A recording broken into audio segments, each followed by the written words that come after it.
নমস্কাৰ আপোনালোক সকলোকে মোৰ ইউটিউব চেনেল ডিপি ইনফ'নিগেটৰ এই গুৰুত্বপূৰ্ণ ভিডিঅ'টোলৈ স্বাগতম জনাইছোঁ। ছাৰ-বাইদেউসকল, শিক্ষকসকলৰ বাবে জাৰি কৰা এটা অত্যন্ত কঠোৰ নিৰ্দেশনাৰ ইনফৰমেশ্যনখিনি এই ভিডিঅ'টোত অতি চমুকৈ জনাবলৈ চেষ্টা কৰিম। আশা কৰিছোঁ আপোনালোকে ভিডিঅ'টো শেষলৈকে চাই ইনফৰমেশ্যনখিনি ভালকৈ জানি ল'ব, লগতে ভিডিঅ'টো সকলো শিক্ষক বন্ধু-বান্ধৱীৰ লগত শ্বেয়াৰ কৰিব, যাতে সকলোৱে এই বিষয়ে জ্ঞাত হ'ব পাৰে। তেনেহ'লে আহকচোন ভিডিঅ'টোৰ মূল কথাখিনিলৈ আগবাঢ়োঁ।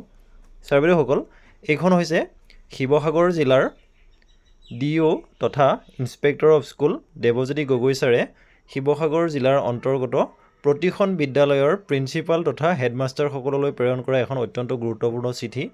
ইয়াৰ ছাবজেক্টটো হৈছে restriction on mobile phone usage during class hours. ছাৰ-বাইদেউসকল, চিঠিখন লাইন বাই লাইন পঢ়াৰ পৰিৱৰ্তে ইয়াৰ মূল কথাখিনি অতি চমুকৈ জনাই দিব খুজিছোঁ।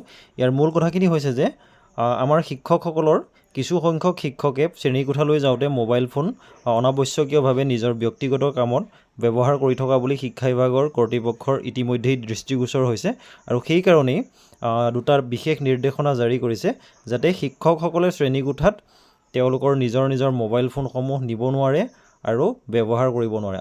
কেৱল ষ্টুডেণ্টৰ এটেণ্ডেঞ্চ গ্ৰহণৰ ক্ষেত্ৰত বা অন্যান্য একাডেমিক পাৰপজত ব্যৱহাৰ কৰাৰ বাহিৰে অন্য কামত তেওঁলোকে যাতে শ্ৰেণীকোঠাত এই মোবাইলসমূহ ব্যৱহাৰ নকৰে, সেই কথাটো ষ্ট্ৰিক্টলি ইয়াত কোৱা হৈছে।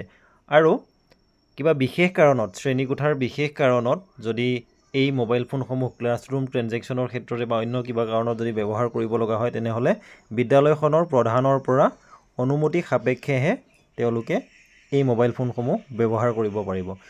আৰু এই নিৰ্দেশনা যদি ষ্ট্ৰিক্টলি মানি চলা নহয়, তেনেহ'লে তেওঁলোকৰ বিৰুদ্ধে, শিক্ষক কৰ্মচাৰীৰ বিৰুদ্ধে ষ্ট্ৰিক্টলি একশ্যন গ্ৰহণ কৰা হ'ব বুলি ইয়াত কোৱা হৈছে। গতিকে ছাৰ-বাইদেউসকল, এই গুৰুত্বপূৰ্ণ কথাখিনি এই ভিডিঅ'টোৰ জৰিয়তে চমুকৈ জনাবলৈ চেষ্টা কৰিলোঁ। ধন্যবাদ।